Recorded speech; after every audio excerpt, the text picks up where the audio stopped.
اور دونوں پر اسی کی بادشاہی ثابت ہوتی ہے.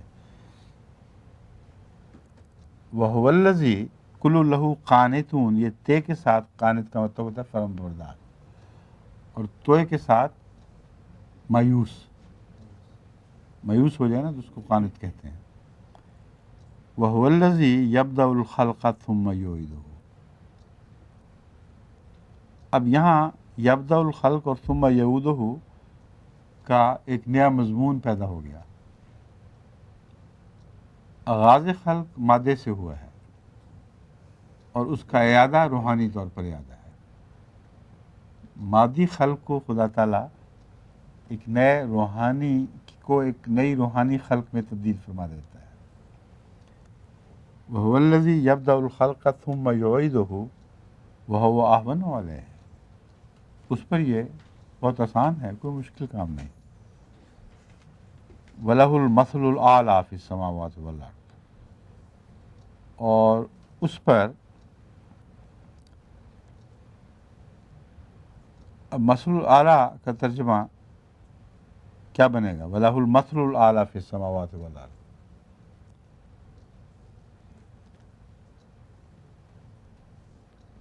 سب سے اعلیٰ مثال اب کریں گے، مطلب یہ ہے کہ اس کی صفات، اعلیٰ صفات میں گویا درجہ بدرجہ دوسرے لوگ بھی شامل ہوتے ہیں. وَلَهُ الْمَثْلُ الْأَعْلَى سے مراد میرے ذہن میں یہ آتی ہے کہ اس کی مثال ہر دوسری مثال سے مشابہ ہونے میں بلند تر ہے.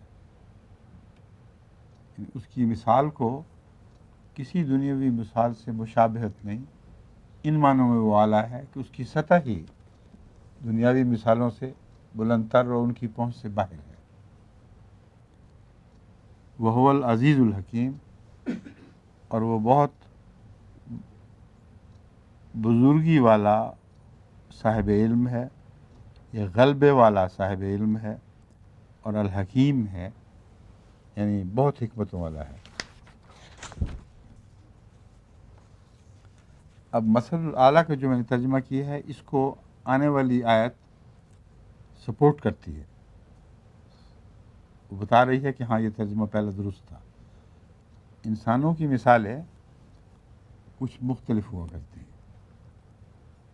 خدا تعالیٰ کی مثال ان مثالوں سے مشابہت نہیں رکھتی، بلکہ اپنے دائرے میں خود اپنی ایک مثال رکھتی ہے جو دوسری قسم کی مثالوں سے مشتبہ نہیں ہوتی. ضرب لکم مثلا من انفسکم. وہی اللہ ہے جس نے تمہارے لیے تمہاری اپنی ہی مثال بیان فرمائی ہے. تم لوگوں کی مثال کیا ہے؟ هل لکم مما ملکت ایمانکم من شرکاء فیما رزقناہم فانتم فیہ سواء تخافونہم کخیفتکم انفسکم. یہ جو مضمون ہے اس میں صرف اختلاف ہی نہیں بلکہ ایک قدر اشتراک بھی بیان ہوئی ہے، اور وہ قدر اشتراک خدا تعالیٰ کے اوپر حرف نہیں لاتی، بلکہ وہ قدر اشتراک ایک اور مضمون کو سمجھا رہی ہے کہ خدا کو ایسا ہی ہونا چاہیے تھا. یہ بات جب میں سمجھاؤں گا اس آیت کی تفصیل تو پھر آپ کو سمجھ آ جائے گی. ضربکم مثلا من انفسکم. اس نے تمہاری اپنی جانوں ہی میں سے، تمہاری زندگیوں ہی سے ایک مثال پیش کی ہے، بیان کی ہے. تلاوت بھی ہونے والی ہے. ہونے والی ہے؟ اچھا، ہاں ٹھیک ہے. بولتے کیوں نہیں؟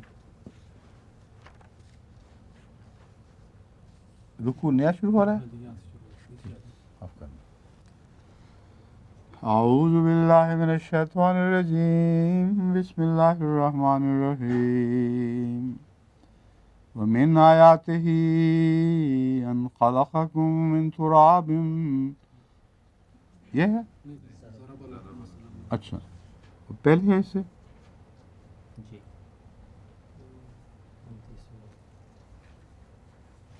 وہ کہاں گئی آیت؟ 29 میں ہے. ہوں؟ ضرب لکم جو بھی ہے.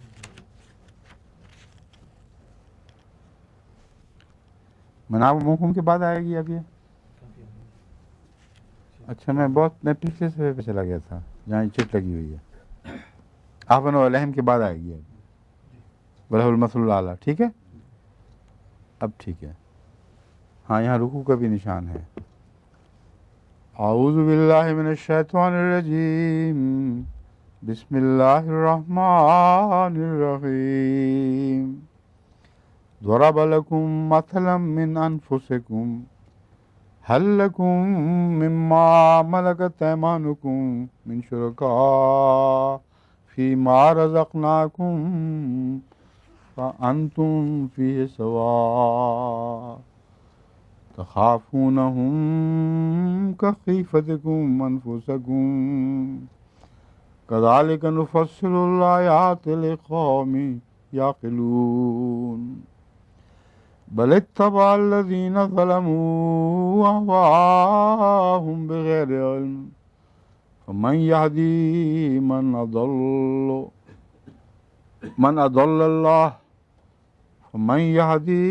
أضل الله وما لهم من ناصرين. اسی سے پڑھنا چاہیے. یہاں حرف مٹے ہوئے ہیں کچھ. کون سی آیت تھی یہ؟ ٹھیک ہے.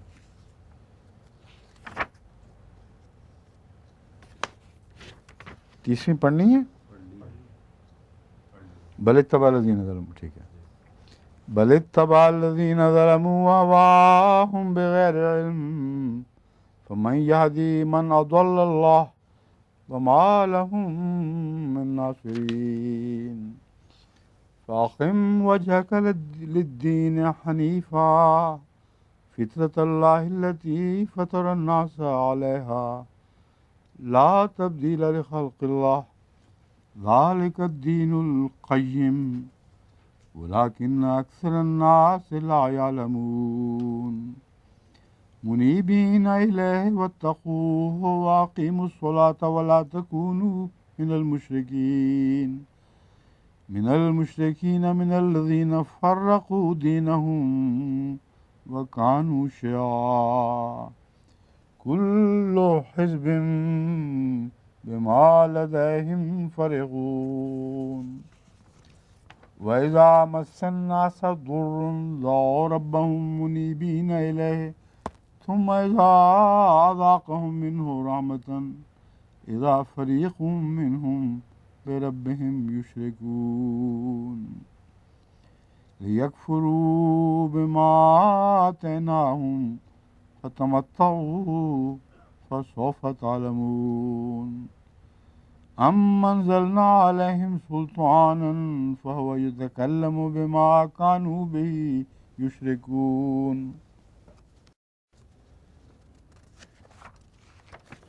وإذا أذقنا الناس رحمة فرحوا بها وإن تصبهم سيئة بما قدمت أيديهم إذا هم يقنطون.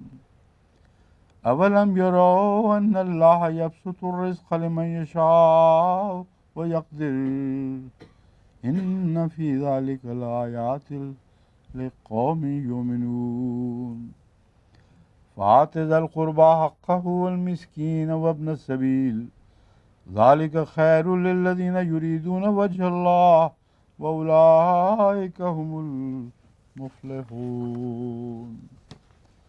وما آتيتم من ربا ليربو في أموال الناس فلا يربو عند الله وما آتيتم من زكاة تريدون وجه الله فأولئك هم المضعفون. الله الذي خلقكم ثم رزقكم ثم يميتكم ثم يحييكم هل من شركائكم من يفعل من ذلكم من شيء سبحانه وتعالى عما يشركون.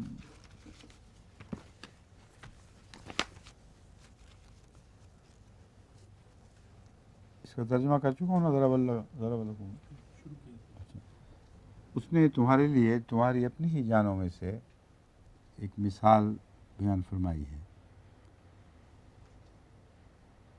حل لکم مما ملکت ایمانکم من شرکاء فیما رزقناکم وانتم فی سواء فتخافونکم. کیا ان لوگوں میں سے جو تمہارے قبضے میں ہیں ایسے بھی ہیں کہ جو کچھ ہم نے تمہیں رزق عطا فرمایا ہے وہ اس میں شریک ہو گئے ہوں، یہاں تک کہ تم اس شراکت میں بالکل ہم پلہ ایک جیسے ہو اور ایک جیسے ہو جاؤ، اور اپنے لوگوں سے خوف کھانے کی طرح ان سے بھی خوف کھاؤ. اسی طرح ہم آیات کو خوب کھول کھول کر بیان کرتے ہیں ان لوگوں کے لیے جو عقل کرتے ہیں. یہ مثال کیا ظاہر کر رہی ہے؟ حل لکم مما ملکت ایمانکم من شرک، کیا تمہارا ایسا بھی کوئی غلام ہے من شرکاء فیما رزقناکم، جو اس رزق میں تمہارا شریک ہو جو ہم نے تمہیں عطا فرمایا ہے. یعنی کوئی عبد بھی اپنے مالک کے رزق میں شریک نہیں ہوا کرتا. وہ رزق جو اس نے اس مالک کو عطا فرمایا ہے اس میں اس کا غلام شریک نہیں ہوا کرتا.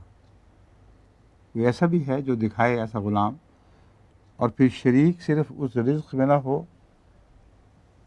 بلکہ تم ان سے اپنے نوکروں اپنے غلاموں سے اسی طرح خوف کھاؤ جیسے تم اپنے لوگوں سے خوف کھاتے ہو. یہاں ایک آزاد طبقہ ہے جو ملکیت کے حقوق رکھتا ہے، ایک غلام طبقہ ہے جس پر وہ ملکیت کے حقوق رکھتا ہے. تو آزاد طبقہ اپنے جیسوں سے خوف کھاتا ہے کیونکہ وہ اپنی زندگی میں اور اپنے افعال میں آزاد ہوتے ہیں، مگر آزاد طبقہ اس سے خوف نہیں کھا سکتا جو خود مملوک ہو اور اس میں اپنے فیصلے کی کوئی طاقت ہی نہ ہو، نہ کسی چیز پر اختیار ہو، کسی پہلو سے بھی وہ اپنے آقا کو نقصان نہ پہنچا سکتا ہو. تو اللہ تعالیٰ فرماتا ہے کیا تمہارے ایسے بھی غلام کیا تم نے اپنے ایسے بھی غلام دیکھے ہیں گویا جن سے تم اسی طرح ڈرتے ہو جس طرح تم اپنے آزاد لوگوں سے ڈرتے ہو. بالا کلاس جس کو کمیونسٹ اسلام میں کلاس کہا جاتا ہے، اس کلاس سے ڈرتے ہو جو غالب کلاس ہے.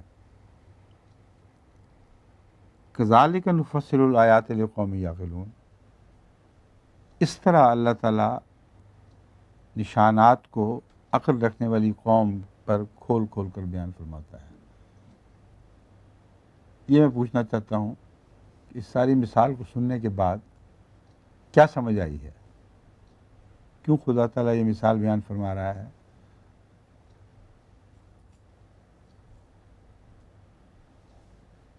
بتائیں.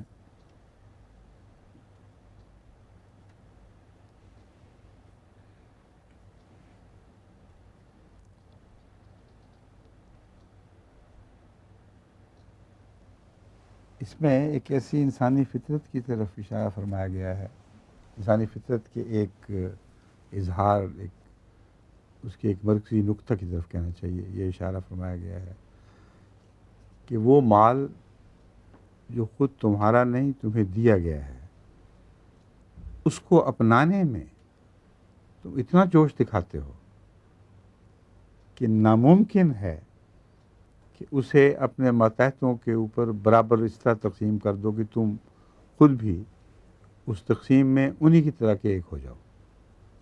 یہ ناممکن ہے. اور وہ تمام طاقتیں جن کے ذریعے انسان کسی کو گزن پہنچا سکتا ہے ان طاقتوں میں بھی تم برابر کے حصے دار بن جاؤ، یہ ناممکن ہے.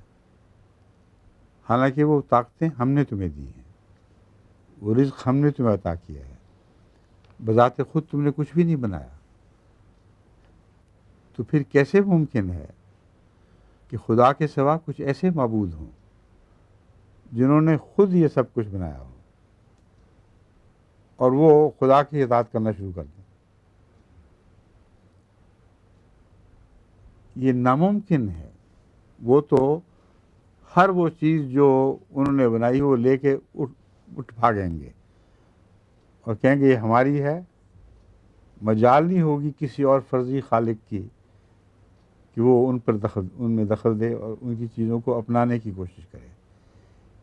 اس مضمون کو اللہ تعالیٰ نے دوسری جگہ کھولا ہے زمین و آسمان میں فساد کے رونما ہونے کے تعلق میں. فرمایا اگر یہ کچھ ہو تو فساد برپا ہو جائے. بس اس پہلو سے ایک اختلاف بھی ہے جو انسان کا اس مثال میں ظاہر کیا گیا ہے اللہ تعالیٰ سے، اور ایک قدر اشتراک بھی ہے جو اس کی توحید کے مضمون کو خوب کھولتی ہے. اختلاف یہ بیان فرمایا گیا کہ تم ہم جیسے ہو ہی نہیں سکتے، کیونکہ جو کچھ ہم نے تمہیں دیا ہے وہ تم لیتے ہو اور پھر اسے ناحق اپنا بیٹھتے ہو. اس کے باوجود تم ہم جیسے نہیں ہو سکتے کیونکہ تمہارا اپنا بنایا ہوا کچھ بھی نہیں ہے. لیکن ان معنوں میں تم ہم جیسے ہو سکتے ہو کہ جو چیز تم اپنی سمجھو اس پر قبضہ جماؤ، خواہ وہ تمہاری ہو یا نہ ہو. جو کچھ بھی تم اپنا سمجھو اس پر لازماً قبضہ جماؤ. بس ہم نے اگر ساری کائنات پیدا کی ہے تو ہمارا اولین حق ہے کہ اس پر قبضہ جمائیں، کیونکہ واقعتاً وہ ہماری ہے. جبکہ تمہارا حق نہیں ہے کہ اس کی دی ہوئی چیزوں پہ اس طرح قبضہ جما بیٹھو کہ گویا دو قسم کے طبقات خدا نے ہمیشہ کے لیے پیدا کر دیے ہیں، ایک مالکوں کا اور ایک مملوکوں کا. تو بسا اوقات یہ آیت جو اشتراکی لوگ ہیں ان کے ذہن میں یہ غلط تصور پیدا کرتی ہے کہ یہ ہمارے حق میں بیان کی گئی ہے. اس بات کی کو منافقت کی نظر سے دیکھا گیا ہے. عملاً گویا کہ ایک ہی ہونا چاہیے. یہ بالکل غلط ہے. بورژوا اس آیت سے یعنی کیپٹلسٹ اس آیت سے اپنی مرضی کا مضمون نکالیں گے. وہ یہ کہیں گے کہ یہ آیت ثابت کرتی ہے کہ اللہ تعالیٰ نے پیدا کیا ہوا ہے، اس نے یہ تفریق کی ہوئی ہے اور بتایا کہ دیکھو تم واقعتاً گویا یہ استحقاق رکھتے ہو کہ بعض طبقوں کو دبا لو اور ان کو اپنے برابر نہ ہونے دو. ان دونوں مضامین کے ساتھ اس آیت کا کوئی بھی تعلق نہیں. اس کا توحید باری کے ساتھ تعلق ہے جو میں نے بیان کر دیا ہے. سمجھ گئے؟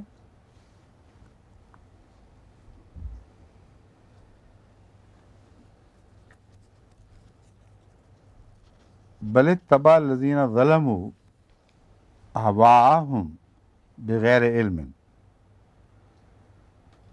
لیکن جن لوگوں نے ظلم کیا انہوں نے عقل اختیار کرنے کی بجائے ان کی پیروی کی جنہوں نے ظلم سے کام لیا تھا. یہاں ظلم سے مراد شرک ہے. یہ جو مضمون گزرا ہے پہلا، یہ توحید باری تعالیٰ کا مضمون ہے. بجائے اس کے کہ لقوم یعقلون میں سے ہو جاتے ہو، انہوں نے یہی چیزیں دیکھی ہیں مگر ان کی پیروی کی جنہوں نے اس سے پہلے شرک کیا تھا. اس لیے زمین و آسمان کی پیدائش اور یہ سارے امور جو بیان ہوئے ہیں ان کے نزدیک کوئی بھی حیثیت نہیں رکھتے. اس لیے فرمایا فَمَن يَهْدِي مَنْ أَضَلَّ اللَّهُ، پس جس کو اللہ تعالیٰ گمراہ قرار دے اس کو کون ہدایت دے سکتا ہے؟ ایک ہی قسم کی باتوں پر غور کرنے کے نتیجہ میں انسان توحید باری تعالیٰ کا مضمون بھی پا لیتا ہے اور شرک کا مضمون بھی اس پر واضح ہوتا ہے. یہی آیت جو گزری ہے اس میں شریک کا مضمون بھی آتا ہے. تو جو واضح جاہل لوگ ہیں وہ ان لوگوں کی پیروی کرتے ہیں جنہوں نے پہلے بھی شرک کا مضمون اختیار کیا تھا اپنے لیے اور توحید کی طرف ہدایت نہیں پائی تھی.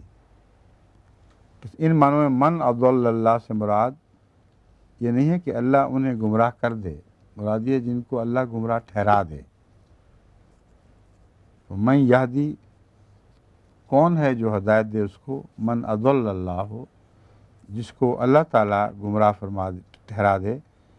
وما لهم من ناصرین، اور جن کو خدا تعالیٰ گمراہ ٹھہرا دیتا ہے ان کے لیے کوئی مددگار نہیں رہتے، ان کو گمراہ ٹھہرانے کے بعد اس کے عواقب سے، گمراہی کے عواقب سے بچانے والا کوئی نہیں ہوا کرتا۔ فَأَقِمْ وَجْهَكَ لِلدِّينِ حَنِيفًا، پس اپنی توجہ دین حنیف کی طرف سیدھی کر لو۔ وہ کون سا دین حنیف ہے؟ جس کی طرف انسان کو اپنی توجہ خالص کرنے کا حکم دیا گیا ہے، اور اقم کا لفظ استعمال ہوا ہے، یعنی اپنی توجہ کو قائم کر لو کہ پھر یہ گرے نہیں، پھر ادھر یا ادھر نہ ہٹے، وہ توجہ جو مستقل ہو، وہ دین حنیف کی طرف کر لو۔ فطرت اللہ التی فطر الناس علیہا، یہ وہ فطرت ہے اللہ کی جس پر اس نے انسانوں کو پیدا کیا ہے۔ لا تبدیل لخلق اللہ، اللہ کی خلق میں کوئی تبدیلی نہیں۔ ذالک الدین القیم، اس سے پہلے دین قیم کا جو ذکر گزرا ہے، اب یہ اسی کی طرف اشارہ کر رہا ہے اور اس کو کھول کر بیان کر رہا ہے۔ یہ ہوتا ہے دین قیم۔ ولیکن اکثر الناس لا یعلمون، لیکن اکثر لوگ علم نہیں رکھتے۔ سمجھے؟ یہ مضمون ایسا ہے جو بالکل کھلا کھلا اور واضح ہے، مگر فطرت اللہ سے کیا مراد ہے اور اپنی فطرت پر پیدا کیا ہے، اس سے کیا مراد ہے؟ اس میں جو ہمارے مفسرین ہیں وہ بنیادی اختلاف رکھتے ہیں، اس لیے دونوں ترجموں کا سننا اور سمجھنا ضروری ہے۔ بعض مفسرین کے نزدیک اللہ کی فطرت پر کوئی چیز پیدا نہیں ہو سکتی، کیونکہ اللہ کی فطرت بالکل الگ ہے، مگر وہ فطرت جس پر اللہ انسانوں کو پیدا کرنا چاہے، وہ بھی اللہ ہی کی فطرت ہے جس پر وہ انسانوں کو پیدا کرتا ہے۔ یعنی فطرت اللہ سے مراد یہ ہے کہ اللہ تعالیٰ کی اختیار کردہ فطرت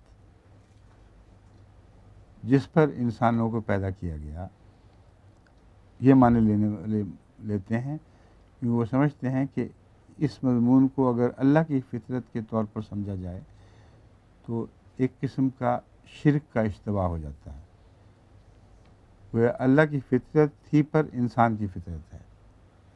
سمجھ گئے ہیں اس وجہ کو کہ کیوں وہ یہ ترجمہ کرتے ہیں۔ میں جس ترجمے کو اختیار کرتا ہوں اور درست سمجھنے کے باوجود شرک کی میرونی سے پاک سمجھتا ہوں، وہ یہی سیدھا سادہ ترجمہ ہے جو بائبل سے بھی بائبل کی ایک آیت سے بھی تقویت پاتا ہے کہ انسان کو خدا تعالیٰ نے اپنی سرشت پر پیدا کیا۔ سمجھ گئے ہیں؟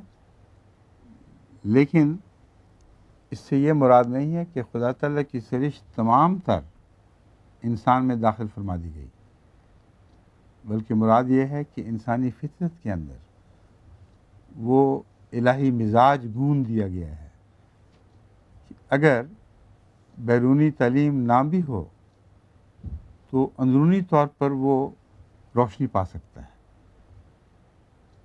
اور اگر بیرونی تعلیم نازل ہو جائے تو نور علی نور بن جائے گا۔ یہ معنی جو ہیں یہ ہرگز شرک پیدا نہیں کرتے، بلکہ خدا تعالیٰ نے انسان کو دو راہیں عطا کر دی ہیں۔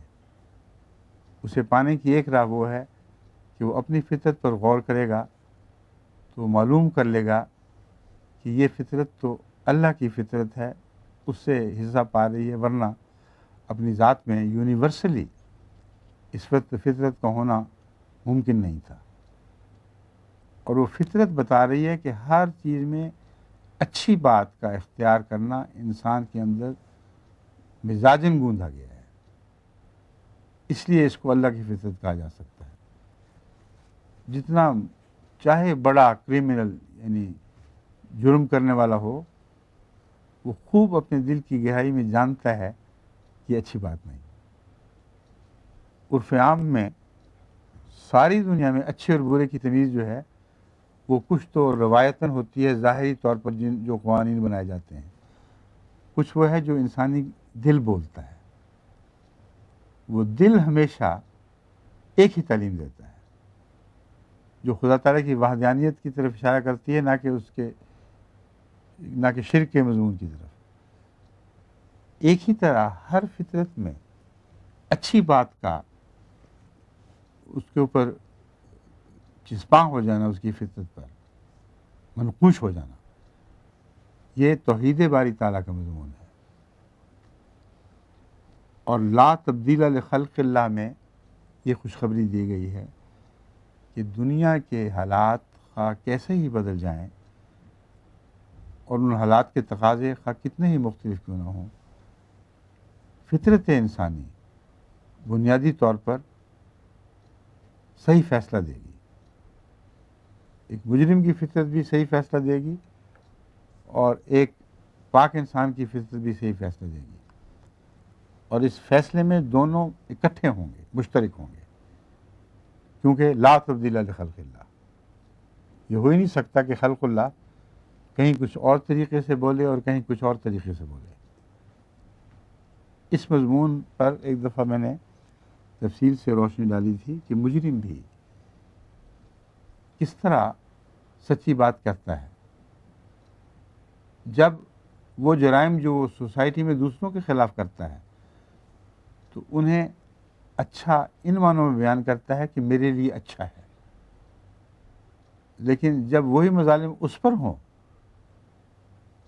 تو بڑی شدت سے ان کی برائی بیان کرتا ہے۔ وہ فطرت کی آواز ہے، وہ نہیں چاہتا کہ کسی انسان سے ایسا سلوک ہو، اور جب اس سے ہو تو پھر اس کو یاد آ جاتی ہے کہ یاد یہ آئے نہ آئے، اس کو پتہ چلتا ہے یہ عادت بری ہے، حالانکہ وہی عادت وہ غیروں کے لیے اختیار کرتے ہوئے اسے اچھا قرار دے رہا ہوتا ہے۔ تو لا تبدیل لخلق اللہ میں یہ ہے کہ ایک مجرم کی فطرت بھی دراصل نہیں بدلتی،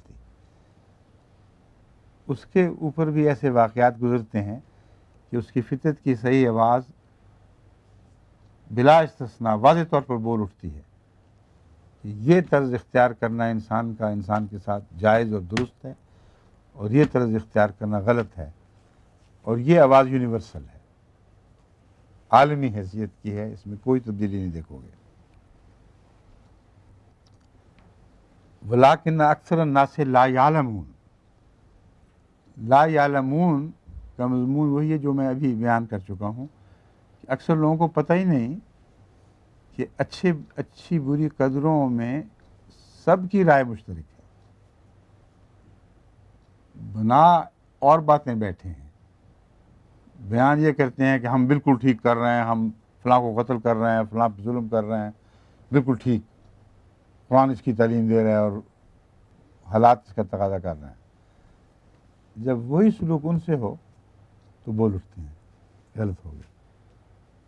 اب مذہبی اختلاف کے نتیجے میں پاکستان میں جو احمدیوں پر مظالم توڑے جا رہے ہیں ان کے لیے دینی جواز تلاش کیا جاتا ہے جو فطرت انسانی کے خلاف ہے، اس لیے دینی جواز ہو ہی نہیں سکتا۔